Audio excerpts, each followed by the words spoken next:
Hello दोस्तों, आज हमारा 60 डे चैलेंज का फोर्थ डे है। दैट मीन जो हमने 60 दिनों का चैलेंज दिया है उसका आज चौथा दिन है। आज इस चौथे दिन में हम देखने वाले हैं कि वीवर्ब का क्या इंपॉर्टेंस होता है। इससे पहले हमने सेल्फ इंट्रोडक्शन देखा है, बेसिक ऑफ इंग्लिश देखा है और साथ ही साथ इंपैरेटिव सेंटेंसेस हमने लास्ट लेक्चर में देखे हैं। तो आज हम चौथे दिन देखने वाले हैं कि किस तरह से हमें वीवर्ब का यूज करके इंग्लिश को बोलना है। तो आप लोग ने यदि अभी तक हमारे प्रीवियस लेक्चर नहीं देखे हैं तो आप अभी जाइए हमारे super spoken English YouTube channel पर और हमारे लेक्चर्स को देखिए। तो आज हमारा चौथा दिन है। चौथे दिन में हम बात करने वाले हैं वीवर्ब की। वीवर्ब क्या होती है, इनके क्या इंपॉर्टेंस है, किस तरह से हमें इनको यूज करना है अपनी डेली लाइफ में और हम अपनी इंग्लिश को इंप्रूव कर सकते हैं इसकी सहायता से। तो वीवर्ब में हमें सबसे पहले पता होना चाहिए कि वीवर्ब का मतलब होता है जब आप किसी व्यक्ति, वस्तु, स्थान के बारे में बताते हो। मैंने यहाँ पे लिखा, आप देख सकते हैं, पर्सन, थिंग एंड प्लेस। जब आप किसी व्यक्ति, वस्तु या स्थान के बारे में बताते हो कि वह क्या है, कहाँ है या कैसा है, तो वहां पे हम इस सेंटेंस का दैट मीन वीवर्ब्स का यूज करके सेंटेंसेस बनाते हैं। तो जब भी आपको किसी के बारे में बताना है कि वह क्या है, फॉर एग्जांपल कोई व्यक्ति है, यदि वह अच्छा है तो आप बोलोगे ही इज अ गुड, राइट। वह क्या है, वह डॉक्टर है, वह इंजीनियर है, वह एडवोकेट है, वह बिजनेसमैन है। तो जब भी आपको वह व्यक्ति क्या है, कहाँ है, कैसा है, इस तरीके के सेंटेंसेस बनाना हो तो आप वीवर्ब का यूज करके सेंटेंसेस बना सकते हैं। देन वीवर्ब तीन प्रकार के होते हैं। As we know that guys there are जो टाइम होता है वो तीन भागों में हमने डिवाइड करा होता है। एक प्रेजेंट होता है, दूसरा पास्ट होता है और तीसरा फ्यूचर होता है। तो हम एक एक करके देखेंगे कि वीवर्ब में हम किस तरह से सिंपल सेंटेंसेस बना सकते हैं और अपनी इंग्लिश को इंप्रूव कर सकते हैं। प्रेजेंट में हमें पता है there are 3 helping verbs. Present में कितनी हेल्पिंग वर्ब्स हैं? प्रेजेंट में 3 हेल्पिंग वर्ब्स हैं। वो कौन कौन सी हैं? Is, am and are. Present में कितनी हेल्पिंग वर्ब हैं? Is, am and are. There are 3 helping verbs in present. Present का मतलब क्या होता है? वर्तमान काल। दैट मीन अभी यदि आपको कोई सेंटेंस बनाना है जिसमें हमें बताना है कि वह व्यक्ति क्या है, कैसा है, कहाँ है, वो कोई व्यक्ति हो सकता है, कोई वस्तु हो सकती है, कोई स्थान हो सकता है। तो प्रेजेंट में जैसा कि हम जानते हैं एज का यूज हम कहाँ करते हैं, एम का यूज हम कहाँ करते हैं, आर का यूज हम कहाँ करते हैं। तो मैंने यहाँ पे लिखा है एज का यूज जब भी आपका subject he, she, it, name and singular होगा। सिंगुलर का क्या मतलब होता है? सिंगुलर दैट मीन एक वचन। For example this is a pen. एक क्या है? एक पेन है। तो जब भी आपका subject he, she, it, name या सिंगुलर होगा वहां पे आप एज लगाओगे। क्या लगाओगे दोस्तों? एज का यूज करोगे। देन एम का यूज कहाँ होता है? एम का यूज हमेशा आई के साथ होता है। यदि आपका सब्जेक्ट आई है तो आप वहां पे एम का यूज करोगे। देन आर का यूज कहाँ होता है? तो आर का यूज जहां होता है जहां पे आपका सब्जेक्ट यू हो, वी हो, दे हो एंड प्लूरल। अब आपको पहले इनके मीनिंग्स आने चाहिए कि ही का मतलब क्या होता है, सी का मतलब क्या होता है। तो मैं बता दूं, ही का मतलब होता है वह, दैट मीन लड़का। यदि कोई लड़का है, बॉय है, तो आप वहां पे ही लगाओगे। यदि कोई लड़की है, दैट मीन वह, तो आप वहां पे सी लगाओगे। ये इट दैट मीन यह। नेम का मतलब कोई हो सकता है, जॉय, मैरी, कपल, मैरीसॉल, अमन, राहुल, राइट। इस तरह के नाम होते हैं। लेकिन कितने नाम होने चाहिए? एक नाम होना चाहिए। If there is only one name then you will use of is. Then am का मतलब क्या है? एम आई का मतलब होता है मैं, और आई के साथ में क्या लगता है? एम लगता है। वी का मतलब होता है हम, यू का मतलब होता है आप, या हम उसे लोकल लैंग्वेज में बोलते हैं तुम। देन दे का मतलब होता है वे। For example we are here, यहाँ दो लोग हैं और we are discussing about someone else, हम किसी थर्ड पर्सन के बारे में डिस्कस कर रहे हैं, तो वहां पे हम लगाते हैं आर का यूज करते हैं। और मोर देन वन नेम है तो आप वहां पे दैट इज अ प्लूरल, तो आप वहां पे आर का यूज करोगे। और साथ ही साथ एक चीज और बताना चाहता हूं गाइस, यदि आप अपनी इंग्लिश इंप्रूव करना चाहते हैं, if you want to work on your communication skill then you need to be work on your consistency. आपको कंसिस्टेंसी रखनी होगी। बहुत सारे लोग क्या करते हैं, इंग्लिश सीखना स्टार्ट करते हैं, 2 दिन क्लास आते हैं, उसके बाद क्लास आना बंद कर देते हैं, या अगर वो क्लास तो आते रहते लेकिन प्रैक्टिस ही नहीं करते, तो उसका कोई मतलब नहीं। आपको 2 चीजों पे वर्क करना है। वो कौन कौन सी है? कंसिस्टेंसी और दूसरी चीज होती है प्रैक्टिस। ये आपकी इंग्लिश है वो इन दो चीजों पे डिपेंड है कि आप कितनी कंसिस्टेंसी के साथ कोई काम करते हो। और आप कंसिस्टेंसी तो मेंटेन करे हो, लेकिन आप यदि प्रैक्टिस नहीं करते हो तो आपकी इंग्लिश इंप्रूव नहीं होगी, चाहे वो इंग्लिश हो या कुछ और भी हो। तो आपको इन दो चीजों पे काम जरूर करना है। यदि आप कंसिस्टेंसी और प्रैक्टिस के साथ कोई भी चीज करते हो तो मैं गारंटी से बोल सकता हूँ कि आप उस काम में सफल होगे, चाहे वो इंग्लिश सीखना हो, चाहे कुछ और करना हो लाइफ में, राइट। ठीक है, अब हम देखते हैं स्ट्रक्चर। प्रेजेंट में स्ट्रक्चर क्या होता है वीवर्ब का? तो स्ट्रक्चर होता है subject plus HMR plus object. अब यहाँ पे जो एचएमआर है गाइस, इसको हम क्या बोलते हैं? एचएमआर का मतलब होता है हेल्पिंग वर्ब। इनको हम क्या बोलते हैं? These are the helping verbs. तो जो सिंपल होता है इसे हम बोलते हैं subject plus HMR plus object. और इस सेंटेंस को हम क्या बोलते हैं?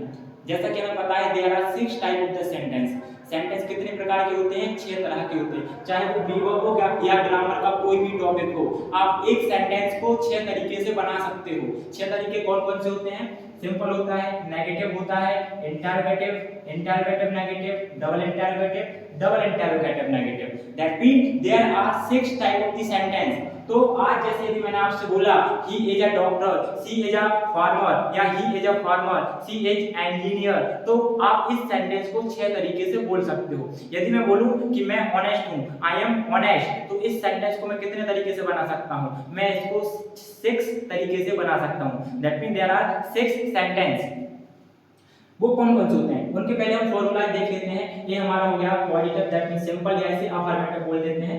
देन नेगेटिव में क्या करेंगे हम? जो हमारी हेल्पिंग वर्ब है उसके बाद में हम नॉट लगा देंगे, तो सब्जेक्ट प्लस एजेमार प्लस नॉट प्लस ऑब्जेक्ट आ जाएगा।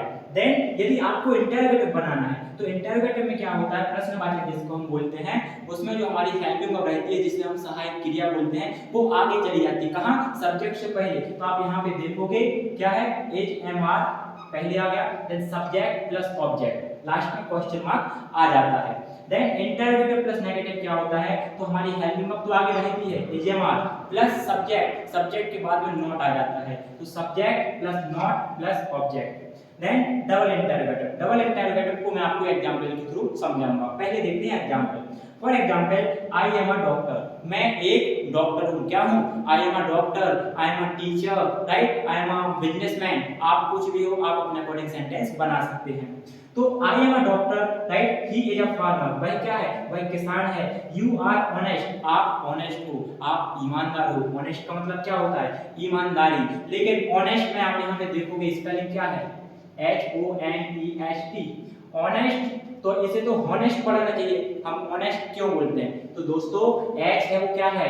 एच हमारा साइलेंट है। हम किससे स्टार्ट करते हैं? ओ से करते हैं। That is honest. क्या होता है? ऑनेस्ट, ना कि हॉनेस्ट। हॉनेस्ट रॉन्ग है, उसको पढ़ते हैं ऑनेस्ट। सी एच पुअर, वह गरीब है। पुअर का मतलब गरीब होता है। अब हम देखते हैं 6 तरह से सेंटेंसेस कैसे बनाना होता है। जैसा मैंने आपको बोला है कि कोई भी सेंटेंस को हम 6 तरीके से, that mean there are 6 way to speak a sentence. They are rich, वे क्या हैं? वे अमीर हैं। कौन? वे। दे आर रिच, वे अमीर हैं। अब उसको आपको बोलना है कि वे अमीर नहीं है, तो आप क्या करोगे? आप सिंपली नॉट लगा दोगे। दे आर नॉट रिच, वे अमीर नहीं हैं। देन यदि मुझे आपसे पूछना है कि क्या वे अमीर हैं, क्या वे अमीर हैं, तो आप क्या बोलोगे? आर दे रिच, क्या वे अमीर हैं। अगला क्वेश्चन, क्या वे अमीर नहीं हैं, तो क्या बनेगा? आर दे नॉट रिच, क्या वे अमीर नहीं है। अब बात आती है 5th नंबर का सेंटेंस और 6th नंबर का सेंटेंस। तो 5th नंबर के सेंटेंस को हम बोलते हैं डबल इंटरोगेटिव। अभी डबल इंटरोगेटिव क्या होता है तो मैं आपको डबल इंटरोगेटिव बताता हूं। हम इसको डबल इंटरोगेटिव क्यों बोलते हैं? डबल इंटरोगेटिव का मतलब क्या होता है, इसकी क्या नीड होती है हमें पढ़ने की? तो जैसा कि आपको पता है इंटरोगेटिव में क्या होता है कि आपकी हेल्पिंग वर्ब बाहर आ जाती है। For example, are they rich, are they poor, are they honest, are they brave, are they intelligent, right, is she honest, इस तरीके से हम बनाते हैं। लेकिन डबल इंटरोगेटिव क्या होता है? तो डबल इंटरोगेटिव का स्ट्रक्चर होता है WH वर्ड प्लस आपकी यहां पे आएगी helping verb plus subject plus object. तो इसमें डिफरेंस क्या है और इंटरोगेटिव में डिफरेंस क्या है दोस्तों? हमारा क्वेश्चन तो ये आता है इंटरोगेटिव का स्ट्रक्चर क्या होता है? इंटरोगेटिव होता है helping verb plus subject plus object, then last में दोनों में आता है क्वेश्चन मार्क। तो दोनों में डिफरेंस क्या है? दोनों डिफरेंस इस चीज का है कि डबल इंटरोगेटिव में WH वर्ड आता है। अब क्वेश्चन ये आता है कि WH वर्ड क्या होते हैं, ये WH वर्ड के इंपोर्टेंस क्या होते हैं, इनके मीनिंग क्या होते हैं, कितने WH वर्ड होते हैं। तो WH वर्ड का मीनिंग यदि मैं आपकी बात करूं, आपको पता होगा तो WH वर्ड फॉर एग्जांपल आपने सुना होगा what, when, where, how, who, whom, whose, right? How much, how many, and many more. There are lot of WH word. Guys, बहुत सारे WH वर्ड होते हैं, लेकिन वो सारे के सारे WH वर्ड किन से बनते हैं? इन्हीं से बनते हैं। तो इनके अलग अलग ब्रांचेस होंगे, स्टेम होंगे जिनसे WH वर्ड बनेंगे, बट जो मेन WH वर्ड हैं वो यही हैं। तो आपको पता होगा व्हाट का मतलब क्या होता है? व्हाट का मतलब होता है क्या। व्हेन का मतलब क्या होता है? व्हेन का मतलब होता है कब। वेयर का मतलब क्या होता है? वेयर दैट मीन कहां। हाउ दैट मीन कैसे, राइट? हाउ का मतलब कैसे। यहाँ पे है हु दैट मीन कौन। हु मतलब किसका या किसे। हु दैट मीन जिसका। देन हाउ मच का क्या मतलब होता है? हाउ मच दैट मीन कितना। यदि मैं आपसे बोलूं कि कितना मिल्क है, कितना पानी है, कितना सॉलिड है, राइट? दैट मीन जिसे आप काउंट ना कर सको, जिसे आप काउंट ना कर सको वहां पे हम लगाते हैं हाउ मच, और जिसे हम काउंट कर सकते हैं वहां पे लगाते हैं हाउ मेनी। दैट मीन कितना और कितने। तो इसका क्या मतलब होता है? हाउ मच दैट मीन कितना, हाउ मेनी दैट मीन कितने। तो ये होते हैं सारे WH वर्ड। अब हम आते हैं अपने स्ट्रक्चर पे। तो WH word helping of subject plus object. यदि मैं आपसे बोलूं क्या वह गरीब है, इज सी पुअर, मैंने यहाँ पे लिखा क्या वह गरीब है, इज सी पुअर। ये कौन सा सेंटेंस हुआ दोस्तों? This is the interrogative sentence. But मैं आपसे बोलूं कि आपको इसको डबल इंटरोगेटिव बनाना है। डबल इंटरोगेटिव का मतलब एक बार तो इंटरोगेटिव है, लेकिन यदि आप इसमें WH वर्ड लगाओगे तो दो बार इंटरोगेटिव हो जाएगा। That mean 2 times sentence interrogative बन जाएगा। तो आप क्या करोगे, जैसे मैं आप इसने इस सेंटेंस में हमने बोला है क्या वह गरीब है, इज सी पुअर। अब मैं बोलूं वह गरीब क्यों है, वह गरीब क्यों है, वह गरीब कहाँ है, वह गरीब कैसे है, वह गरीब कब है। तो क्या है, ये डबल इंटरोगेटिव सेंटेंसेस होते हैं। तो आपको उसको बनाने में क्या करना है, वह गरीब क्यों है। तो WH वर्ड कौन सा, क्यों के लिए क्या यूज करेंगे, वाई, एच सी पुअर। वह गरीब क्यों है। यदि मैं वाई के बजाय क्या बोलूं, वह गरीब कहाँ है, तो क्या होगा, वाई इज सी पुअर, वह गरीब कैसे है, how is she poor, right, वह गरीब कहाँ है, वेयर इज सी पुअर। इस तरह से हम इंटरोगेटिव सेंटेंसेस बनाते हैं। हिंदी की बात करूं तो हिंदी में इनका मीनिंग क्या निकलता है दोस्तों। हिंदी में यदि मैं आपको यहाँ पे बोलूं तो क्या से स्टार्ट होगा, क्या वह गरीब है, क्या मतलब है, क्या वह गरीब है। बट इसका मीनिंग क्या निकलेगा, इसका मीनिंग निकलेगा वह क्यों गरीब है, वह क्यों गरीब है। क्या निकलेगा दोस्तों, वह क्यों गरीब है। यहाँ पे जो क्यों है वो हमारा हमेशा सब्जेक्ट के बाद आएगा। क्यों हो सकता है, कहाँ हो सकता है, कैसे हो सकता है, कितना हो सकता है, कितना हो सकता है। जो भी आपका WH वर्ड का मीनिंग रहेगा वो हमेशा हिंदी में सब्जेक्ट के बाद में आएगा। दैट मीन सेंटेंस में बीच में कहीं भी हो सकता है, सेंटेंस के बीच में कहीं भी हो सकता है, लास्ट में हो सकता है, बीच में हो सकता है, लेकिन सब्जेक्ट के पहले नहीं जाएगा, हमेशा सब्जेक्ट के बाद में ही रहेगा। किसमें, डबल इंटरोगेटिव में। तो यहाँ पे आप देखेंगे वाई आर दे रिच, बे गरीब, वाई आर दे रिच, बे अमीर क्यों है। क्या मतलब है, वाई का मतलब क्यों है, रिच का मतलब अमीर है, दे का मतलब बे है, और आर का मतलब क्या है, दैट मीन है। तो बे अमीर क्यों है। लेकिन यदि मुझे बोलना है कि बे अमीर क्यों नहीं है, ऐसा क्या कारण है कि वो अमीर नहीं है, वो गरीब हैं, क्या वो काम नहीं करते, तो सेंटेंस क्या बनेगा, वे गरीब क्यों नहीं है। तो why are they not rich, why are they not rich, वे गरीब क्यों नहीं हैं। Next example, she is a teacher, वह एक शिक्षक है, she is not a teacher, वह एक शिक्षक नहीं है। इज सी अ टीचर, क्या वह शिक्षक है? Is she not a teacher, क्या वह शिक्षक नहीं है? Where is she a teacher, वह एक शिक्षक कहाँ है? जो कहाँ है वो सब्जेक्ट के बाद में आएगा। Where is she a teacher, वह शिक्षक कहाँ है? Where is she not a teacher, वह शिक्षक कहाँ नहीं है दोस्तों। तो इस तरह से हम सेंटेंसेस बनाते हैं। कुछ एग्जाम्पल और लिखे हैं। For example, I am at home, मैं कहाँ हूँ? मैं घर पे हूँ। I am not at home, मैं घर पे नहीं हूँ। Then am I at home, क्या मैं घर पे हूँ? Am I not at home, क्या मैं घर पे नहीं हूँ? When am I at home, मैं घर पर कब हूँ? When am I not at home, मैं घर पे कब नहीं हूँ। तो इस तरह से हम इसके एग्जाम्पल्स बनाते हैं। और एक चीज हमेशा आप याद रखना, जब भी आप वर्ब में सेंटेंस बनाते हो तो इसमें होता क्या है, इसमें हम तीन चीजों की बात करते हैं। What, where and how. That mean क्या, कहां, कैसे। दैट मीन यदि कोई व्यक्ति है तो वह व्यक्ति क्या है, कैसा है, कहां है। जैसे मैं बोलूं आई एम अ डॉक्टर या आई एम अ टीचर, मैं क्या हूं? मैं टीचर हूं।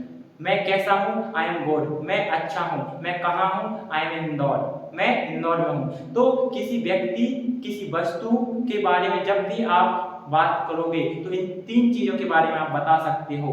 वर्ब में कोई एक्शन नहीं होता है, इसमें कोई मेन वर्ब नहीं आती है, इसका आप ध्यान रखना। सिर्फ तीन चीजों के बारे में बात करेंगे, क्या है, कैसा है, कहां है। राइट, तो मैंने आपको एग्जांपल दे दिया है।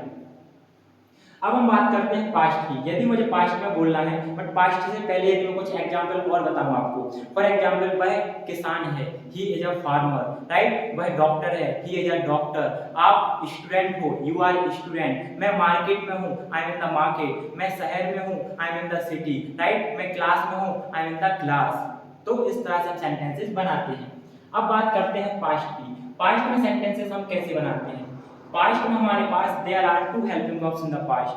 पास्ट में हमारे पास दो हेल्पिंग वर्ब है और दो हेल्पिंग वर्ब के साथ ही हम सारे सब्जेक्ट्स को यूज करते हैं। तो पहली हेल्पिंग वर्ब है was and second helping verb है वर। वॉज एंड वर। तो वॉज का यूज कहां होगा? जब भी आपका subject I, he, she, it, name and singular, क्या होगा? He, she, it, name and singular और साथ ही साथ आई। इसमें बहुत सारे लोग कंफ्यूज होते हैं कि आई के साथ वॉज लगाना है या वर लगाना है। तो दोस्तों आई के साथ हमेशा वॉज आता है, बट एक स्पेशल कंडीशन होती है, एक हाइपोथेटिकल सेंटेंस होता है, वहां पे हम आई के साथ वर लगाते हैं। बाकी 95 टाइम हम आई के साथ वॉज ही लगाते हैं। तो आपको मान के अभी ये चलना है कि हमेशा आपको आई के साथ वॉच लगाना है, बट एक रेयर केस होता है जहां पे हम आई के साथ वर लगाते हैं, नॉर्मल केस में हम नहीं लगाते हैं। देन वर, तो वर हम कहाँ लगाएंगे? जब भी आपका सब्जेक्ट यू, वी, दे और प्लूरल होगा। यू दैट मीन आप, वी मतलब हम, दे मतलब वे, plural that mean more than one. For example, Aman and Kapil, Joy and Mary, that mean there are two name. तो जब भी आपको दो नाम या बहुवचन के बारे में बात करना है तो वहां पे आप वर लगाओगे। स्ट्रक्चर क्या होता है? Subject plus was verb plus object. Was verb क्या होती है? हेल्पिंग वर्ब, इसको हम बोलते हैं। For example, he was angry, वह गुस्सा था। वह क्या था? वह गुस्सा था। यू वर सो नॉटी, तुम बहुत नटखट थे। नटखट that mean naughty. She was an artist, वह एक आर्टिस्ट थी। क्या थी? आर्टिस्ट दैट मीन कलाकार, like that. He was very timid. Timid का मतलब क्या होता है दोस्तों? टिमिड का मतलब होता है डरपोक। यदि आपको किसी को बोलना है कि वह बहुत डरपोक है या वह बहुत डरपोक था या वह बहुत डरपोक होगा, तो डरपोक का जो मीनिंग होता है वो होता है timid. Right, he was very timid, वह बहुत डरपोक था। कब? चाइल्डहुड में, दैट मीन बचपन में। इसी तरह से कुछ और एग्जांपल है। यहाँ पे मैंने 6 फॉर्म लिखे हैं सेंटेंस की, जो मैंने बोला था कि एक सेंटेंस को आप 6 तरीके से बोल सकते हो, प्रोनाउंस कर सकते हो। For example, he was angry, वह गुस्सा थी।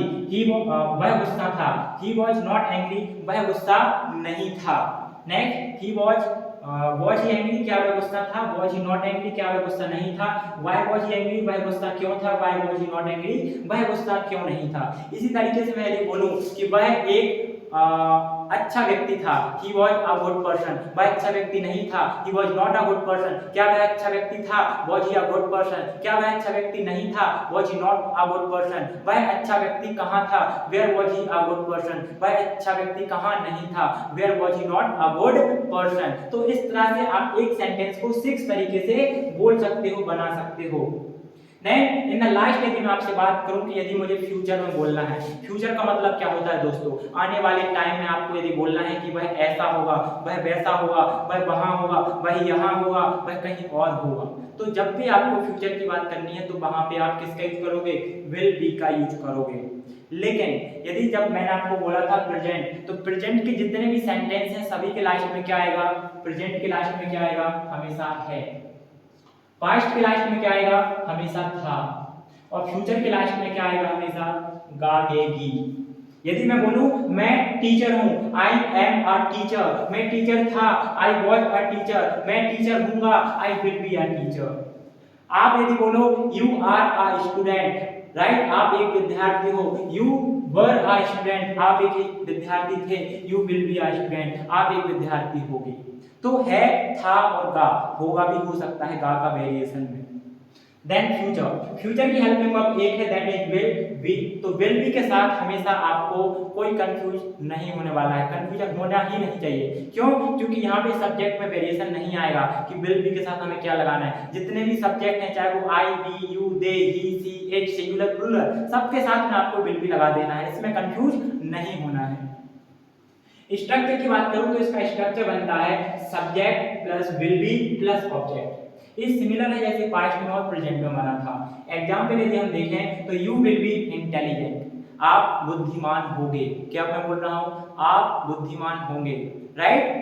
दोस्तों इससे पहले मैं आपको बता दूं, यदि आपने अभी तक हमारे चैनल को सब्सक्राइब नहीं करा है तो आप आज ही हमारे चैनल को सब्सक्राइब करें, क्योंकि हम 60 डे चैलेंज लेकर आए हैं। दैट मीन अगले 60 दिनों तक हमारा एक डेली लेक्चर आएगा। तो यदि आप वो डेली एक लेक्चर देखना चाहते हैं, कंसिस्टेंसी के साथ इंग्लिश सीखना चाहते हैं, तो आपको हमारे चैनल को फॉलो करना ही पड़ेगा।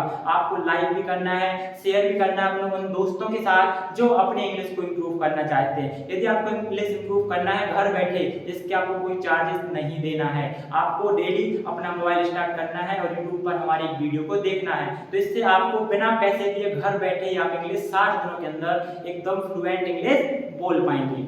ठीक है, next example, she will be beautiful, वह क्या होगी, वह बहुत सुंदर होगी। She will be beautiful, you will be handsome, आप बहुत सुंदर होगे। You will be adorable, you will be wonderful, right. तो इस तरह से हम सेंटेंसेस बनाएंगे।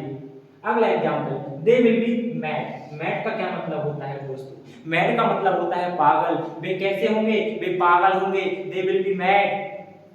He will be in Delhi, वह कहाँ होगा। यदि कोई व्यक्ति है, कोई व्यक्ति है, आपको उसके बारे में बोलना है कि वह दिल्ली में होगा, क्या बोलोगे, he will be in Delhi. वह इंदौर में होगा, he will be in Indore. वह विदेश में होगा, विदेश को क्या बोलोगे, विदेश को एब्रॉड बोलते हैं। क्या बोलते हैं, एब्रॉड। देन अब हम इसके 6 फॉर्म देखते हैं कि हमें एक सेंटेंस को कैसे 6 तरीके से बोलना है। कोई भी सेंटेंस का हमें 6 सेंटेंस कैसे बनाना है, तो बिल्कुल सिंपल है दोस्तों। he will be in Delhi, भाई दिल्ली में होगा। he will not be Delhi। दोस्तों एक चीज यहाँ पे हमेशा याद रखना, जब भी आपकी हेल्पिंग वर्ब पेयर में होगी, पेयर का मतलब होता है जोड़ी। आप यहाँ पे यदि देखोगे पेयर, दैट मीन क्या होता है, जोड़ी। फॉर एग्जांपल हमारे पास हेल्पिंग वर्ब है will and be, हमारे पास क्या हेल्पिंग वर्ब है, will be। इस तरह से यदि कोई भी helping verb pair, that mean जोड़ी में है, यदि आपको नॉट लगाना है, उसका नेगेटिव सेंटेंस बनाना है, तो नॉट हमेशा कहाँ आएगा, दोनों के बीच में आएगा दोस्तों, यहाँ पे आएगा। तो क्या बन जाएगा, will not be, will not be, that mean not दोनों के बीच में आएगा। वो कैन भी हो सकता है, वो मे भी हो सकता है, वो माइट भी हो सकता है, वो मे हैव हो सकता है, वो माइट हैव हो सकता है, वुड हैव हो सकता है, कुड हैव हो सकता है, शुड हैव हो सकता है, मस्ट हैव हो सकता है, कुछ भी हो सकता है। उन सभी के बीच में नॉट आएगा। जब भी हेल्पिंग वर्ब पेयर में होगी, नेगेटिव बनाओगे, तो नॉट हमेशा दोनों के बीच में आएगा। और जब आप इसका इंटरोगेटिव बनाओगे, तो जो हमारा हेल्पिंग वर्ब है वो सिर्फ बाहर जाएगी, बाकी यहीं पर रह जाएगी। जैसे मैं बोलूं he will not be in Delhi, वह दिल्ली में नहीं होगा, वह जहां है वहीं होगा। अब यदि मैं इसका इंटरोगेटिव की बात करूं, तो जो हमारा will है वो हमेशा आगे आएगा। तो क्या बनेगा, will he be in Delhi, क्या वह दिल्ली में होगा? क्या वह दिल्ली में होगा? Will he not be in Delhi? क्या वह दिल्ली में नहीं होगा? तो दोस्तों when will he be in Delhi? वह दिल्ली में कब होगा? when will he not be in Delhi? वह दिल्ली में कब नहीं होगा? तो इस तरीके से हम 6 फॉर्म सेंटेंसेस के बना सकते हैं। और यदि आपने अभी तक हमारे चैनल को सब्सक्राइब नहीं करा है तो मैं आपसे बार बार बोलता हूं, आप चैनल को सब्सक्राइब करें, लाइक करें, अपने दोस्तों के साथ शेयर करें, क्योंकि सुपर स्पोकन इंग्लिश चैनल पर अगले 60 दिनों तक डेली एक लेक्चर आएगा, डेली एक वीडियो आएगा, जिसका चार्जेस आपको कुछ नहीं देना है। आप घर बैठे जहां हो, जहां से भी हो, आप वहीं से हमारा डेली एक लेक्चर देख सकते हैं और अपनी इंग्लिश को इंप्रूव कर सकते हैं, क्योंकि ये कंसिस्टेंसी का खेल है दोस्तों। यदि आप इंग्लिश सीखना चाहते हैं, इंग्लिश बोलना चाहते हैं, तो आपको कंसिस्टेंसी रखनी ही होगी। यदि आप कंसिस्टेंसी नहीं रखेंगे तो आप इंग्लिश नहीं बोल पाएंगे। तो मैं आपसे बार बार बोलता हूं, आप हमारे चैनल को सब्सक्राइब करें। और यदि आप हमारे सेंटर को ऑफलाइन विजिट कर सकते हैं तो आप हमारे दमोह डिस्ट्रिक्ट के अंदर super spoken English classes available हैं, आप यहां पे आ सकते हो और हमारी क्लासेस ज्वाइन कर सकते हो। साथ ही साथ हम ऑनलाइन क्लासेस भी प्रोवाइड करते हैं, तो आप हमारी ऑनलाइन क्लासेस ज्वाइन कर सकते हो। यदि आप हमसे कांटेक्ट करना चाहते हो तो आप हमारे कांटेक्ट नंबर पे कॉल कर सकते हो, जो आपको डिस्क्रिप्शन में या कमेंट बॉक्स में मिल जाएगा। So thank you so much guys, मिलते हैं अगले वीडियो में। Good night.